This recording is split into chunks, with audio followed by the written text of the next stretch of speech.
Интернет аркылуу акча табуунун оңой жолу. Avalon сайтында баары жөпжөнөкөй. Апсиндагы ссылка аркылуу өтүп, алгач катталыңыз. Андан соң инвестор катары акча саласыз. 24 саат 7 күндүк кылып, жыйынтыгын 1 күндө байкаңыз. Avalon сайты.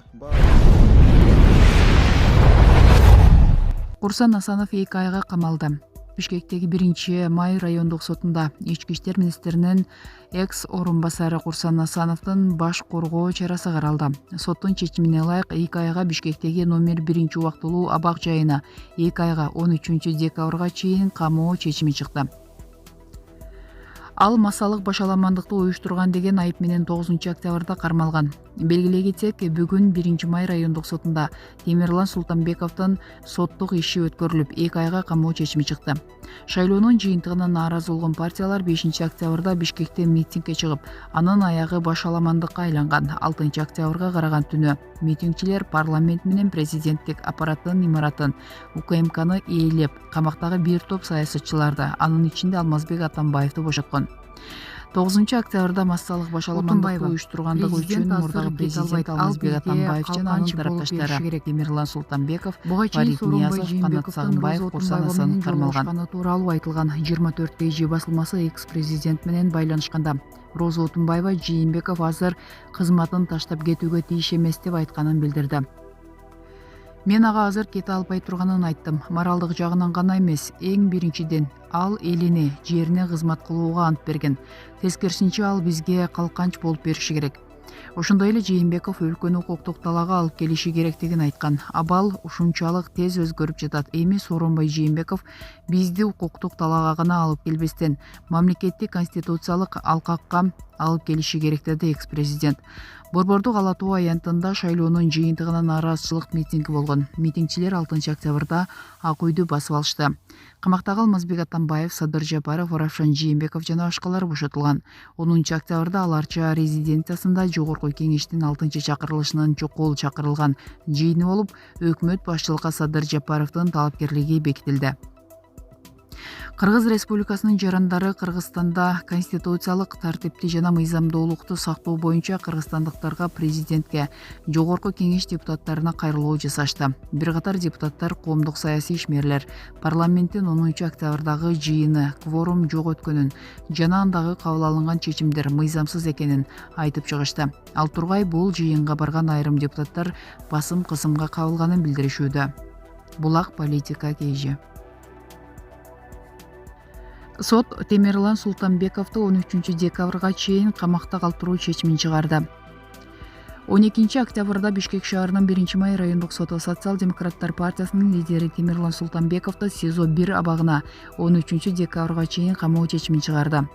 Темирлан Султанбеков кармалганына каршылык эреттинде 3 күндөн бери ачкачылык кармап жатканын анын жактоочусу билдирди. Ага массалык башаламандыкты уюштурган деген айып коюлууда. Шайлоонун жыйынтыгына нааразы болгон партиялар 5 октябрда Бишкекте митингге чыгып, анын аягы башаламандыкка айланган. 6 октябрга караган түнү митингчилер парламент менен президенттик аппараттын имаратын, УКМКны ээлеп, камактагы бир топ саясатчыларды, анын ичинде Алмазбек Атамбаевди бошоткон. 9 октябрда массалык башаламандыкты уюштургандыгы үчүн мурдагы президент Алмазбек Атамбаев жана анын тарапташтары Темирлан Султанбеков, Фарид Ниязов, Канат Сагынбаев, Курсан Асанов кармалган.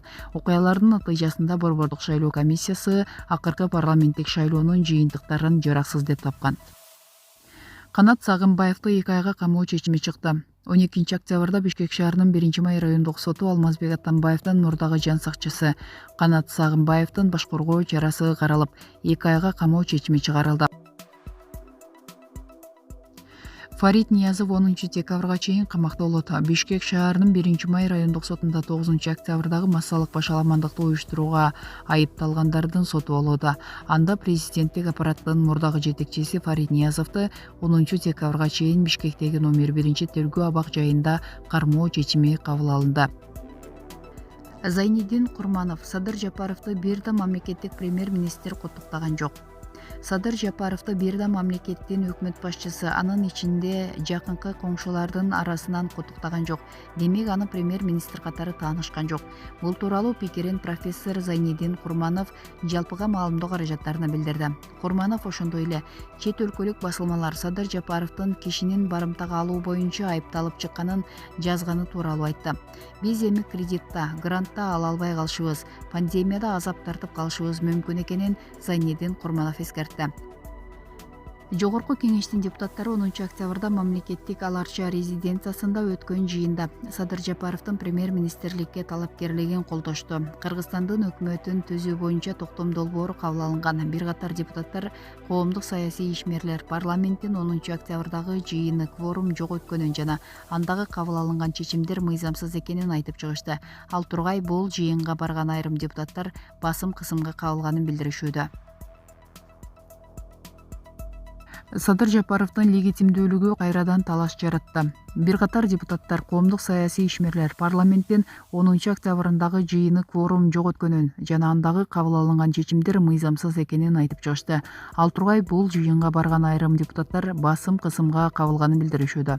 Бул маселеге мурдагы премьер-министр Феликс Кулов көңүл буруп, парламенттин кезексиз жыйыны мыйзамсыз өткөнүн жазды. Жыйынга 51 депутат катышып, 10 депутаттын ишеним каты бар экени жарыяланды. Бирок бул ишеним каттар залда 61 депутат катышкан учурда гана күчкө ээ болот.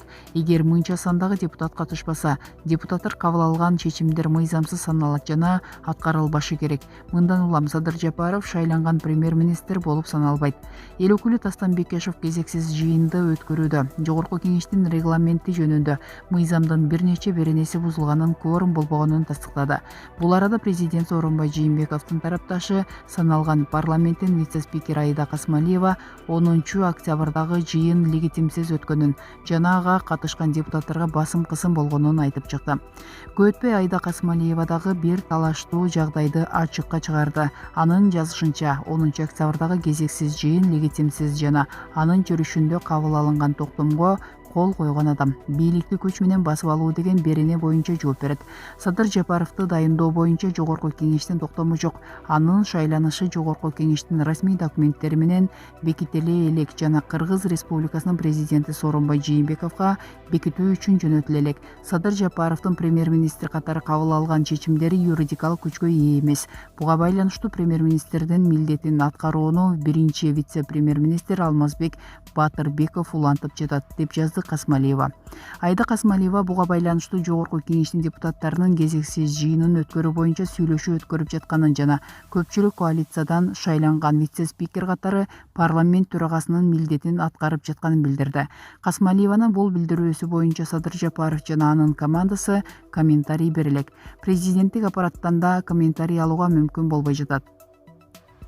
Өлкө конституциясынын 84 беренесине ылайык президент 3 күндүк мөөнөттө премьер-министрди жана өкмөттүн башка мүчөлөрүн дайындоо тууралуу жарлык чыгарылышы керек. Эгерде президент жогоруда көрсөтүлгөн мөөнөттө жарлык чыгарбаса, өкмөт дайындалды деп эсептелет. Ал ортодо Садыр Жапаров кызматына толук кандуу киришкенин жарыялады. Ал алгачкы кадрдык чечимдерге кол коюп, ички иштер министринин милдетин аткаруучу кылып Улан Ниязбековду дайындады. Булак Политклиника сайты. БШК Өмүрбек Текебаевдин депутаттык мандатын кайтарып берүүдөн баш тартты. Атамекен саясий партиясынын лидери, жогорку кеңештин мурунку депутаты Өмүрбек Текебаев мандатын кайтарып алган жок. Ал тууралуу чечимде анын арызы каралып жаткан учурда белгилүү болду. Анда БШК депутаттыкка бош орун жок болгондуктан мандатты кайтарып бербөө чечимин кабыл алды. Арыз ээси анын кылмыш иши боюнча соттордун бардык чечимдерин жогорку сот жокко чыгаргандыгын белгилеп, материалдар жаңы ачылган жагдайлардын негизинде кароого жөнөтүлгөндүгүн билдирди. Башкача айтканда, Өмүрбек Текебаев азыр соттолгон деген статуска ээ эмес. Ал соттун чечими чыкканга чейин депутат боло алат. Өмүрбек Текебаевдин билдирүүсү бош мандат түзүлгөнгө чейин ачык бойдон калат. Атамекен саясий партиясынын лидери мандатынан 2017 жылы ажыраган. Анын ордуна жогорку кеңешке Искендер Гайыпкулов депутат болуп келген. Эске салсак, Өмүрбек Текебаев менен Дүйшөнкул Чотонов 2017 жылы 8 жылга эркинен ажыратылып, үй мүлкү конфискацияланган. Бардык инстанциялардын соттору аларды Кыргыз Республикасынын кылмыш жаза кодексинин коррупция беренеси боюнча күнөөлүү деп тапкан. 2019 жылдын 21 августунда жогорку сот Өмүрбек Текебаев менен Дүйшөнкул Чотоновдун кылмыш ишин жаңы ачылган жагдайларга байланыштуу кайра кароого жөнөтүп, 29 августта алар үй камагына бошотулган. Булак Супер KG. Жириновский. Кыргызстан эң жакыр өлкө. Менин ал жакта туугандарым, Бишкекте жерим да бар. Орусиялык саясатчы жана мамлекеттик думанын депутаты Владимир Жириновский Комсомольская правда радиосуна берген маегинде Кыргызстандагы окуялар жөнүндө комментарий берди. Ал өз сөзүндө өлкөдө болуп жаткан акыркы окуяларга таң калуу менен карап, кыргыздар тактыга келген президенттерин жек көрөрүн айткан. Кыргыздар өз президенттерин жек көрүшөт. Алар ушуну менен 5-чи президентти айдап жатышат. Аскар Акаев кайда? Ал Москвада жашынып жатат. Курманбек Бакиев кайда? Белоруссияда жашырынып жүрөт. Алмазбек Атамбаев кайда? Түрмөдө жатат. Сооронбай Жээнбеков кайда? Ал дагы качып кетүү аракетин көрүүдө. Бул эмне демократиябы? Көп партиялуу тоскоолдук 4%, аларда 7%дык чек бар болчу. Азыр ошол 7%дык өтүүчү чек кайда? Мындай дүйнөнүн эч бир жеринде болгон эмес. Болбойт дагы. Болуп жаткандардын бардыгын Бишкектеги эле узурпаторлор, диктаторлор ойлоп тапкан. Израилде 1% босого чекти камсыздаган партиянын өкүлдөрү азыр парламентте отурат. Кыргызстан Борбор Азиядагы эң жакыр өлкө. Менин ал жакта туугандарым, Бишкекте жерим да бар. Өлкө жакыр болгондуктан өзүмө тиешелүү жерди да сата албай жатам. Бизге ал жер мураска Совет бийлигинин тушунда берилген. Азыр ал жерде үйлөр бар. Бишкектин борборуна айланды. Мен өзүм ал жактанмын. Алмата жакын жерде.